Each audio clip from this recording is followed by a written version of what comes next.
الصمد لم يلد ولم يولد ولم يكن له كفوا أحد. بسم الله الرحمن الرحيم. قل هو الله أحد الله الصمد لم يلد ولم يولد ولم يكن له كفوا أحد.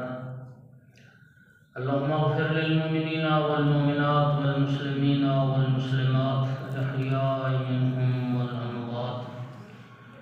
اللهم تابع بيننا وبينهم بالخيرات إنك مجيب الدعوات إنك على كل شيء قدير وأنت بالإجابة حق جدير.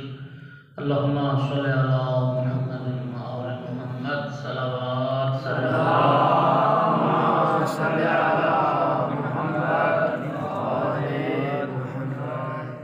وارث اعلیٰ یوسف زہرا امام صاحب العصر علیہ السلام کے ظہور میں تعجیل کے لیے بھی بلند تر صلوات. اللهم صل على محمد وآل محمد. اعوذ باللہ من الشیطان اللعین الرجیم. بسم اللہ الرحمن الرحیم. الحمدللہ رب العالمین والعاقبۃ للمتقین والجنة للمؤمنین والنار للمنافقین. الحمد للہ الذی جعلنا من المتمسکین بولایت علی بن ابی طالب واولادہ المعصومین. اللهم صل على محمد وآل محمد. الحمد للہ الذی جعلنا من الباقین علی سید الشہداء واولادہ واصحابہ المظلومین. الصلاۃ والسلام والتحیۃ والاکرام علی رسولہ الکریم شفیع المذنبین انیس الغریبین ورحمۃ للعالمین. علی العبد المؤید الرسول المسدد المحمود الاحمد المصطفى الامجد ابو القاسم محمد. اللهم صل على محمد وآل محمد. ثم الصلاة والسلام والتحية والإكرام على آله الطيبين الطاهرين المعصومين المنتجبين المنتخبين المظلومين واللعنة الدائمة على أعدائهم الملعونين من يوم عداوتهم إلى قيام يوم الدين وبعد يوم الدين. أما بعد فقال رسول الله صلى الله عليه وآله وسلم يا أبا ذر اغتنم خمسا قبل خمس صلوات. اللهم صل على محمد وآل محمد. مومنین کرام، نبی کریم صلی اللہ علیہ وآلہ وسلم کا ایک چھوٹا سا وصیت نامہ ہے حضرت ابو ذر کے نام. واہ ماشاءاللہ. اس وصیت نامے کو میں نے موضوع کلام بنایا ہے، لیکن چونکہ نبی پاک ساری امت کے ہادی ہیں، راہبر ہیں، نبی پاک صلی اللہ علیہ وآلہ وسلم کا بظاہر مخاطب حضرت ابو ذر ہیں، لیکن سرکار کا یہ جو وصیت نامہ ہے یہ پوری امت کے لیے ہے، اور ہر وہ اس بندے کے لیے سرکار کی یہ وصیت ہے جو خود کو رسول اللہ کا امتی سمجھتا ہے، جو رسول اللہ کا کلمہ گو ہے. آقا کی یہ وصیت سب کے لیے ہے.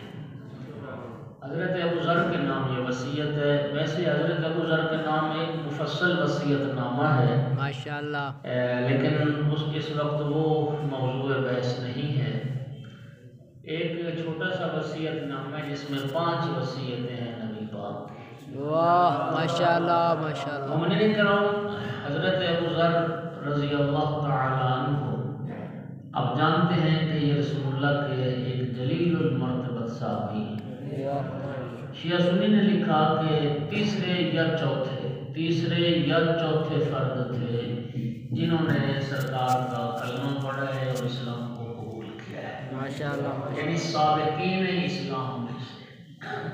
اور جنہوں نے سرکار کے ہاتھ پر بیعت کی تو نبی کریم نے حضرت ابو ذر سے اس شرط پر بیعت لی تھی کہ ابو ذر وعدہ کرو ساری زندگی کلمہ حق کہو گے۔ وہ جو پہلے دن رسول اللہ سے وعدہ کیا حضرت ابو ذر نے تو پھر ساری زندگی اس وعدے کو حضرت ابو ذر نے نبھایا اور ساری زندگی کلمہ حق کہا ہے، اور پھر کسی ملامت کرنے والے کی ملامت کی پرواہ نہیں کی، اور اللہ جانتا ہے کلمہ حق کہنے میں نہ کسی حاکم کو خاطر میں لائے، نہ کسی گورنر کی پرواہ کی اور نہ کسی خلیفہ کی پرواہ کی، اس بات کو حق سمجھا، سچ سمجھا، ڈنکے کی چوٹ پر اس کلمہ حق کو بلند کیا اور کلمہ حق کو بیان کیا۔ اس لیے نبی کریم صلی اللہ علیہ وآلہ وسلم نے فرمایا تھا کہ ما ظلت الخضراء ولا قلت الغبراء على ذی لہجة اصدق من ابی ذر۔ سرکار کی حدیث ہے آسمان نے سایہ نہیں کیا کسی شخص پر اور زمین نے بوجھ نہیں اٹھایا کسی شخص کا جو ابو ذر سے بڑھ کے سچا ہو۔ ماشاءاللہ۔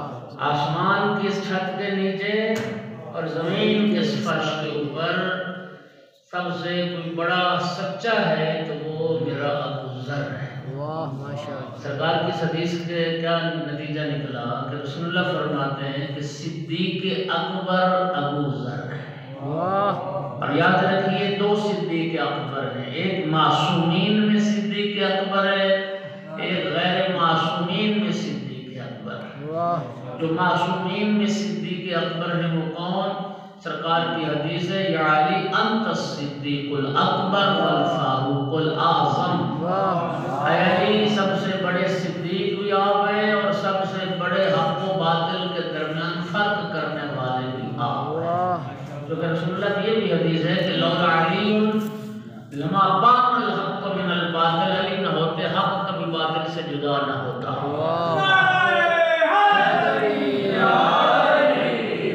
اور غیر معصومین میں صدیق اکبر حضرت ابو ذر رضی اللہ تعالی عنہ کی ذات ہے۔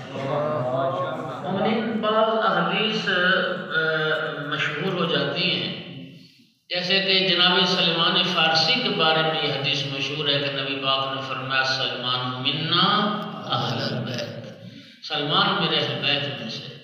دوستوں میں ذمہ داری کے ساتھ عرض کر رہا ہوں حضرت ابو ذر کے لیے بھی رسول اللہ کی یہ حدیث ہے ابو ذر منا اہل البیت۔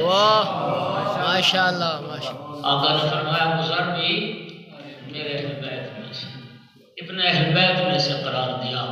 اور پھر یہ حدیث جس کو شیعہ سنی محدثین نے لکھا، رسول اللہ نے فرمایا ان اللہ امرنی بحب اربعہ۔ مولانا طارق جمیل ان کا آپ نے سنا ہوگا، یہ حدیث وہ بھی بیان کرتے ہیں اکثر۔ سرکار نے فرمایا ان اللہ امرنی بحب اربعہ، اللہ نے مجھے 4 بندوں سے محبت کرنے کا حکم دیا ہے۔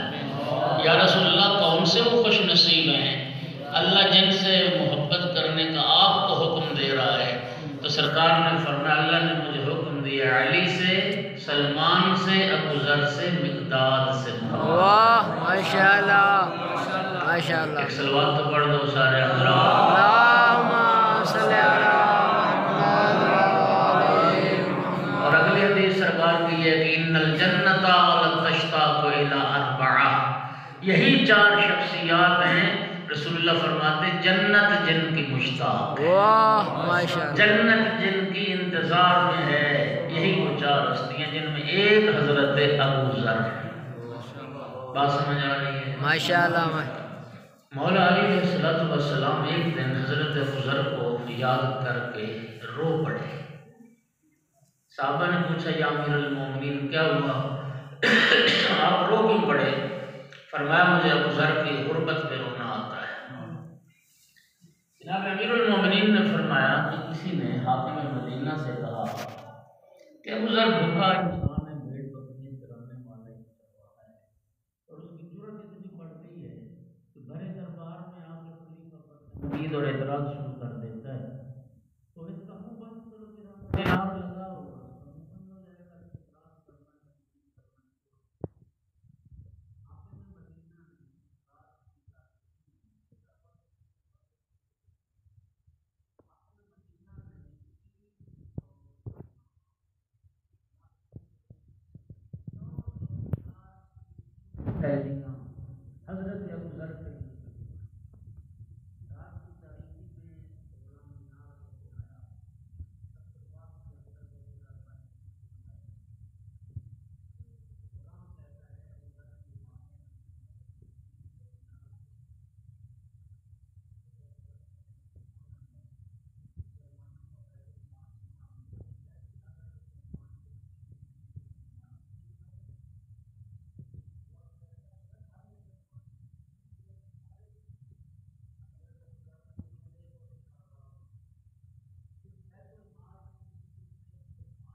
اور دوسری توہین تم نے میری یہ کی کہ تم نے میرے آقا مولا کی قیمت 300 دینار لگائی ہے۔ ہاں میں کبھی راہ علی سے ہٹنے کو تیار نہیں ہوں۔ تو لوگوں نے پوچھا مولا پھر آپ رو کیوں پڑے ابو ذر کو یاد کر کے؟ یہ جملہ ذرا سنیے۔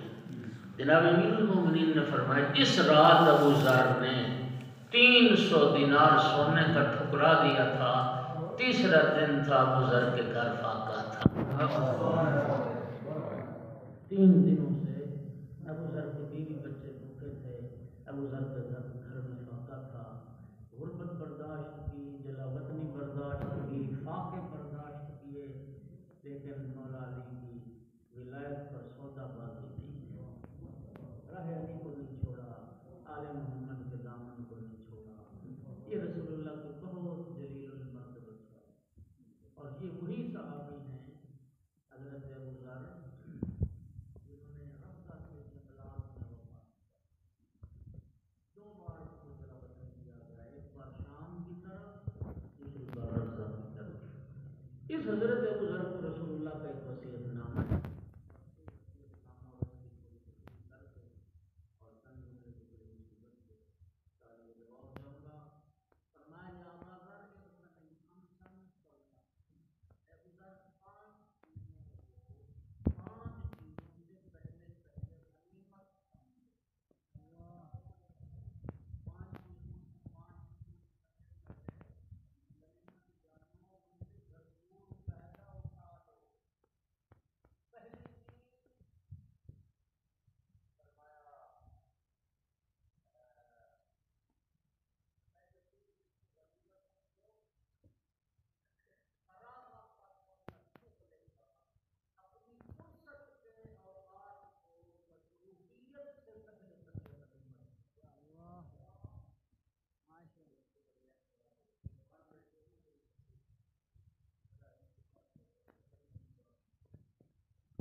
مولا علیہ السلام نے فرمایا تھا الوقت سیف قاطع قبل ان یقطعک۔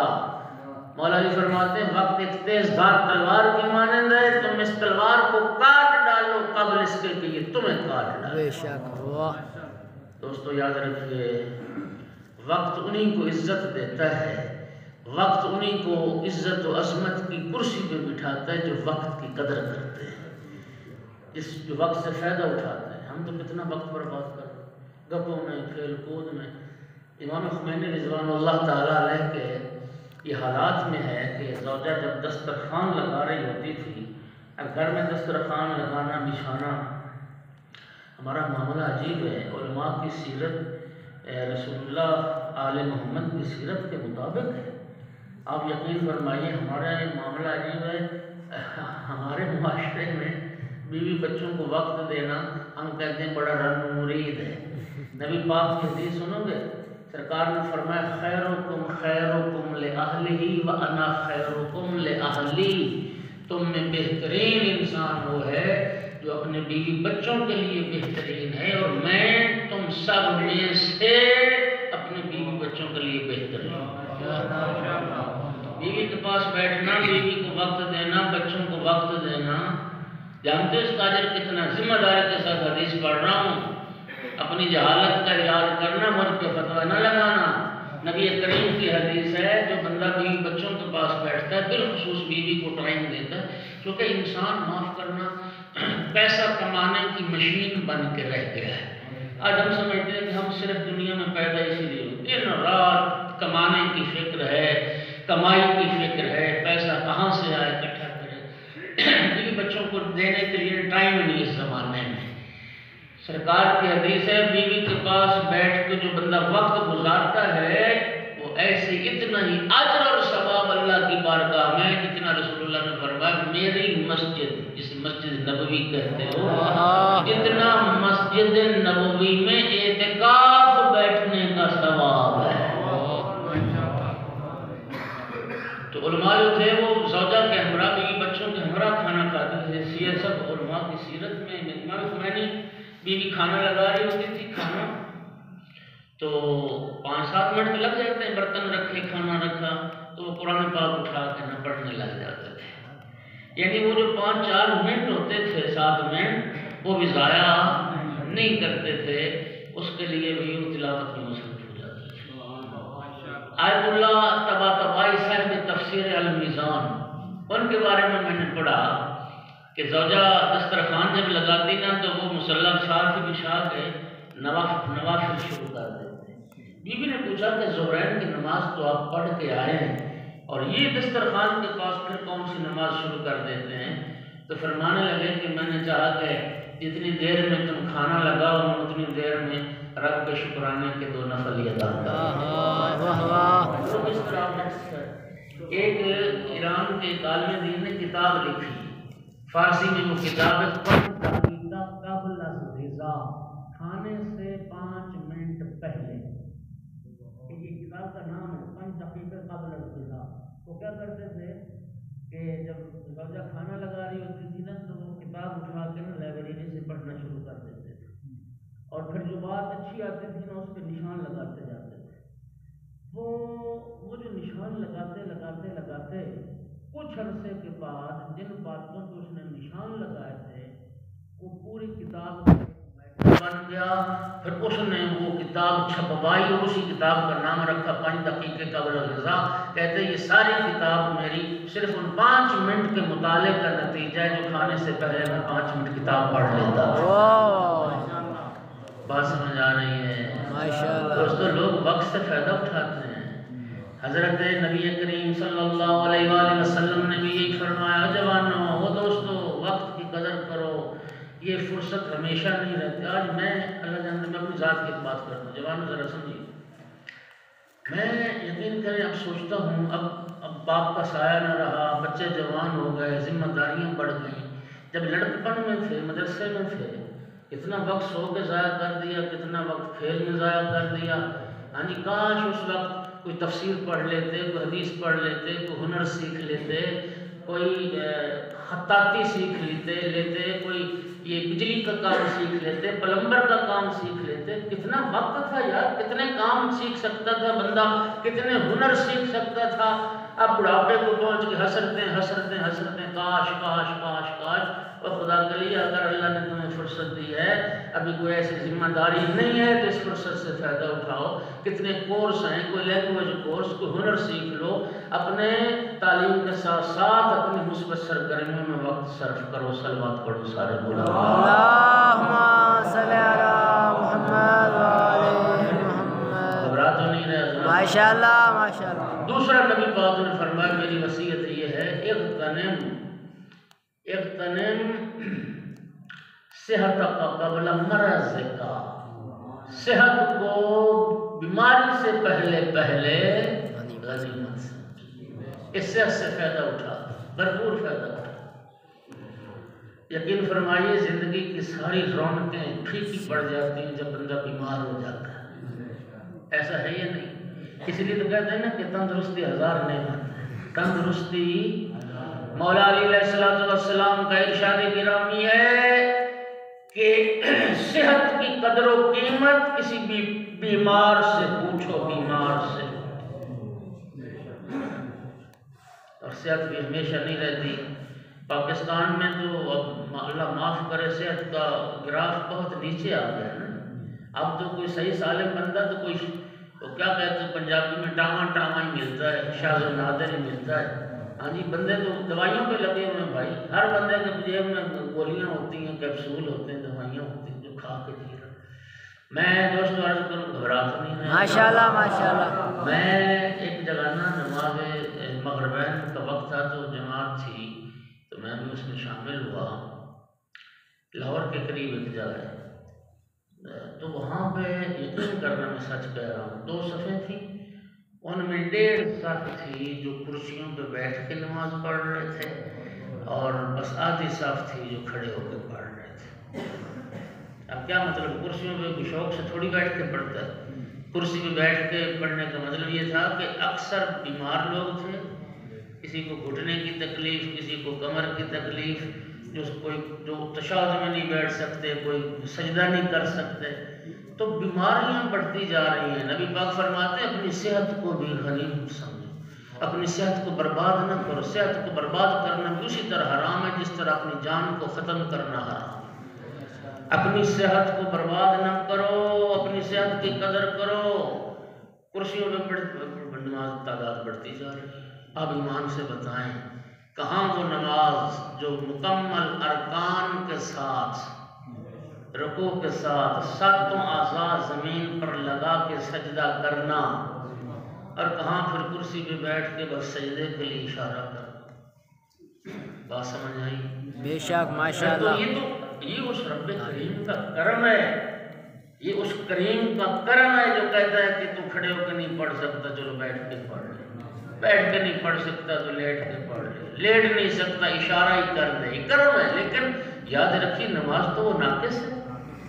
کہاں مکمل رکوع سجود کرنا، کہاں پھر رکوع سجود کے لیے صرف اشارے سے کام لینا. اور یہی وجہ ہے، ذرا سنیے میں عرض کروں، جو بندہ بیٹھ کے نماز پڑھ رہا ہے نا اس کے لیے امام جماعت بننا جائز نہیں ہے. وہ امام نہیں بن سکتا. امام جماعت وہی ہو سکتا ہے جو مکمل ارکان کے ساتھ نماز پڑھتا ہے. ایک بندہ بیٹھ کے نماز پڑھتا ہے، کھڑے ہو کے نہیں پڑھ سکتا. جو بیٹھ کے پڑھ رہا ہے نا وہ ان کا امام نہیں بن سکتا جو کھڑے ہو کے پڑھ سکتے ہیں. بات سمجھے؟ جی ماشاءاللہ. جو بھائیوں جو اشارہ سجدے کے لیے اشارہ کر رہا ہے، پیشانی زمین پہ رکھ نہیں سکتا، وہ ان کا امام نہیں بن سکتا جو مکمل اعضاء کے ساتھ سجدہ. کیوں؟ اس لیے اس کی نماز ناقص ہے اس صحت مند انسان کی نسبت جو مکمل ارکان کے ساتھ نماز پڑھ رہا ہے. بات سمجھے میں نے کہا؟ اور یہی وجہ ہے شریعت کیا کہتی ہے؟ شریعت کہتی ہے کہ امام اس کو ہونا چاہیے جو کامل ہو. امام کس کو ہونا چاہیے؟ جو کامل ہو. ناقص ناکامل کا امام نہیں بن سکتا. بات سمجھ آ گئی؟ اب میرا سوال یہ ہے، یہ بتائیے کہ جو غیر معصوم ہے، معصوم کی نسبت وہ ناقص ہے یا نہیں؟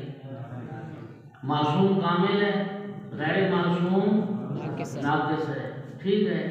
اور شریعت کا مزاج کیا ہے کہ کامل امام ہوگا، ناقص امام نہیں بن سکتا، اور ناقص کی اقتداء جائز نہیں. تو سید الانبیاء ہمارے نبی وہ معصوم ہیں یا نہیں؟ سرکار سے بڑھ کے کامل ہستی کوئی ہے کائنات؟ تو بھائی جب نبی پاک معصوم ہیں، وہ نبی ہیں، وہ رسول ہیں، وہ کامل ہیں، وہ اکمل ہیں، وہ افضل ہیں، تو پھر ان کا امام کوئی ناقص کیسے بن سکتا ہے؟ اس کا ٹھنڈا عقیدہ رکھ لے کہ فلاں نے نبی کو بھی نماز پڑھا دی، وہ تو نماز ہی باطل ہے جو نبی سے آگے پڑھ کے اس کا عمل ہی باطل ہے. صلوات پڑھو محمد و آل محمد.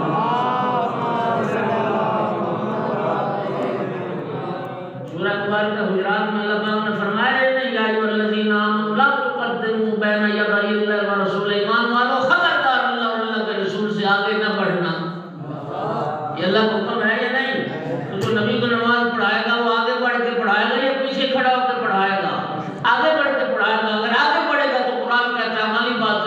بات ہے دنیا باطل نماز کو دلیل خلافت بنائے پھرتی ہے. صلوات پڑھو محمد بات سمجھ آ گئی؟ ماشاءاللہ ماشاءاللہ. دوستو صحت کو بھی غنیمت ہے. تیسری وصیت فرمائی ابو ذر شباب کا قبل حرم کا. ابو ذر جوانی کو بڑھاپے سے پہلے غنیمت سمجھا. دوستو یہ جوانی بھی اللہ تعالیٰ کی نعمت ہے اور یہ جوانی بھی ہمیشہ نہیں رہتی. جوانی بھی ہمیشہ مولانا قدوسی صاحب بیٹھے ہیں ہمارے مدارس میں علم نحو کی جو ایک کتاب پڑھائی جاتی ہے عوامل، اس میں پرانے کسی شاعر کا نا ایک شعر دلیل کے طور پہ ذکر کیا جاتا ہے اس مشبہ بالشعر میں. شاعر نے کہا تھا لیت الشباب یعود لنا فاخبرہ بما فعل المشیب. کاش کسی دن جوانی لوٹ آتی تو میں جوانی کو بتاتا کہ بڑھاپا نے میرے ساتھ کیا کیا. واہ. مولا امیر المومنین علیہ السلام دیوان امیر المومنین کتاب ہے. مولا علی کے دو شعر ہیں سنیے.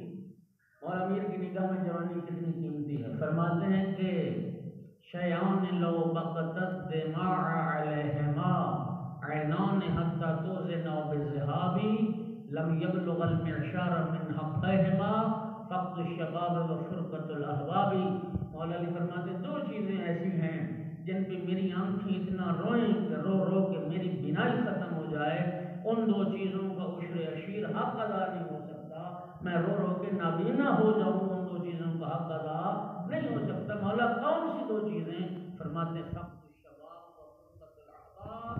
جوانی کا چلا جانا، مخلص دوستوں کا بچھڑنا. شیان لا یعرف قدرہما الا من فقدہما. فرمایا دو چیزیں ایسی جن کی قدر واجد نہیں جانتا فاقد جانتا ہے. جن کے پاس وہ دو چیزیں ہیں وہ نہیں جانتے اس کی قدر. جس کے پاس نہیں ہے وہ جانتا ہے. جوانی کی قدر و قیمت بوڑھے سے پوچھو اور صحت کی قدر و قیمت کی جوانی کی ہمیشہ نہیں ہے. اور سرکار کی حدیث لا تزول قدم عبد یوم القیامہ حتی یسأل عن اربع.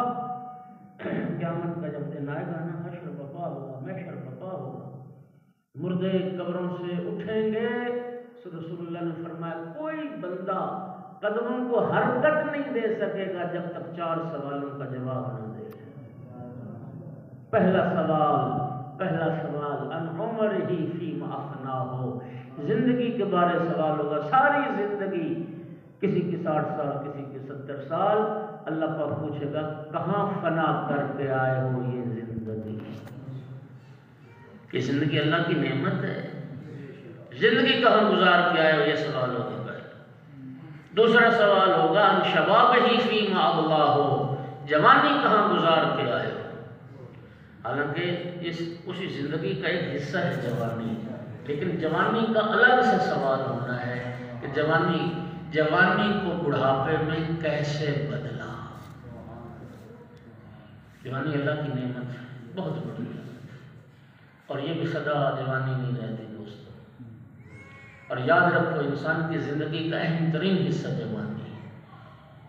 ہمت کرنے کا، آگے بڑھنے کا، زندگی بنانے کا. یاد رکھو جوانی فضول گزر گئی تو پچھلی عمر میں تم اپنی زندگی کامیاب بنا ہی نہیں سکتے. زندگی کو کامیاب بنانا ہے یا ناکام بنانا ہے، اس کا بہترین حصہ زندگی کا یہی جوانی میں تمہیں کچھ کرنا ہوگا اگر آگے بڑھنا ہے اور اگر کسی منزل تک پہنچنا ہے.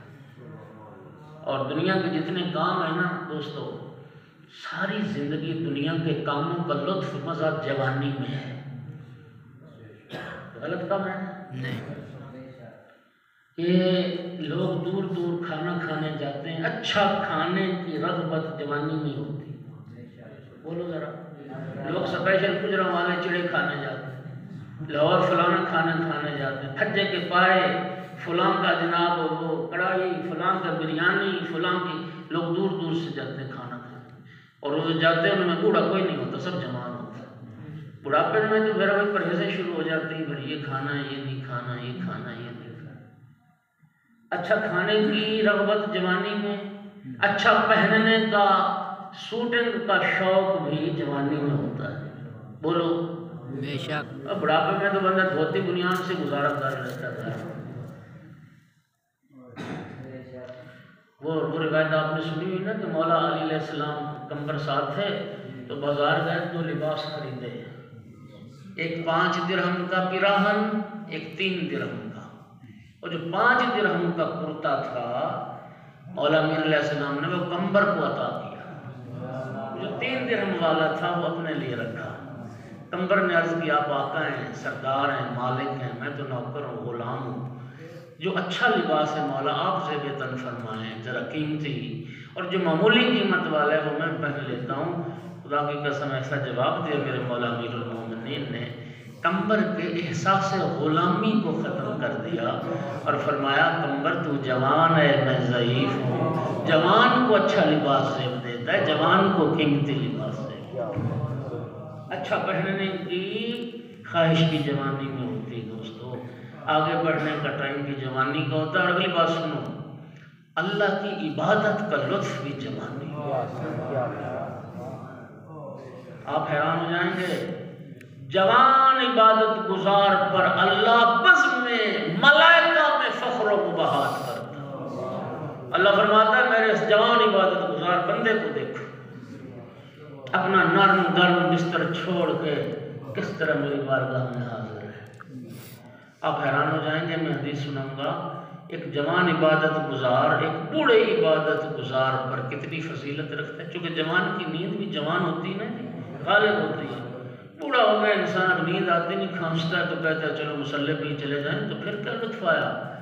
جوان کی نیند جوان ہے، وہ اپنی پیاری نیند چھوڑ کے بستر سے جب اٹھتا ہے اللہ پاک ملائکہ پر فخر و مباحات کرتا ہے. اور سرکار کی حدیث یہ ہے کہ ایک جوان عبادت گزار بوڑھے عبادت گزار پر اتنی ہی فضیلت رکھتا ہے جتنی میں محمد تم پر فضیلت رکھتا ہوں. صلوات تو پڑھ دو آقا کا نام. اللہم صلی علی محمد وآل محمد. سرکار فرماتے ہیں جس طرح میں امت سے افضل ہوں، جوان عبادت گزار، جوان نمازی بوڑھے نمازی سے اتنا ہی افضل. اور اگلی بات سنو گے، پھر سرکار کی حدیث ہے کہ من قرأ القرآن وهو شاب اختلط القرآن بدمه ولحمه. رسول اللہ نے فرمایا جب کوئی نوجوان اور جوان قرآن پڑھتا ہے تو وہ قرآن اس کے خون اور گوشت میں مخلوط ہو جاتا ہے. میں دوست عرض کروں، میرے مطالعے میں سرکار کی 2 حدیث ہیں. 2 چیزیں انسان کے خون میں گردش کرتی رچ بس جاتی ہیں. ایک یہ حدیث تو میں نے سنائی کہ جب جوان قرآن پڑھتا ہے وہ قرآن اس کے خون میں شامل ہو کے اس کی رگوں میں دوڑتا ہے. اور دوسری حدیث رسول اللہ نے فرمایا ان حب الحسین یجری فی عروق المؤمنین کما یجری الدم. فرمایا جس طرح انسان کی رگوں میں خون دوڑتا ہے، مومن کی رگوں میں امام حسین کی محبت دوڑتی ہے. نعرہ تکبیر، اللہ اکبر، نعرہ رسالت، یا رسول اللہ، نعرہ حیدری، بابات بلند تر صلوات.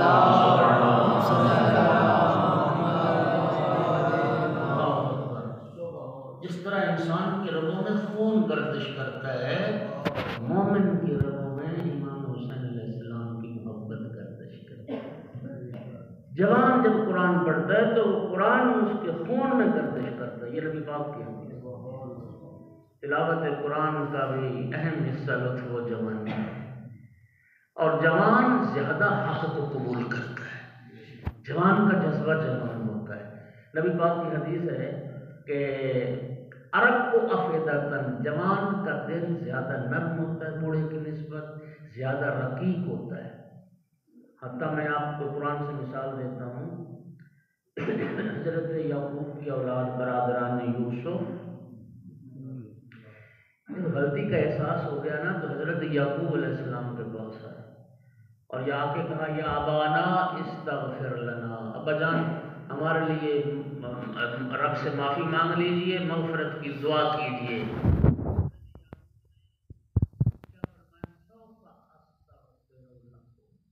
کروں گا، اب نہیں کرتا، خیر سے کروں گا تمہاری مغفرت کی دعا. لیکن جب برادران یوسف جناب یوسف کے پاس آئے اور یوسف نے پوچھا مجھ سے، اور جناب یوسف کے سامنے انہوں نے اپنی معذرت کی نا بھائیوں نے، جناب یوسف نے ایک سیکنڈ کا بھی انتظار نہ کیا، فوراً فرمایا لا تثریب علیکم جاؤ میں نے جوان کئی بات کی حدیث ہے بعثنی اللہ بالحق نذیرا حالق الشباب حالق الشیوخ. سرکار فرماتے اللہ نے جب مجھے رسول بنا کے بھیجا ہے، جوانوں نے میرا ساتھ دیا، بوڑھوں نے میری مخالفت کی، بوڑھوں نے میری. اس لیے نوجوان کو نبی پاک نے بڑا، امام صادق علیہ السلام نے بھی فرمایا بعض الاحداث بالحدیث، اپنے جوانوں کو حدیث سکھاؤ.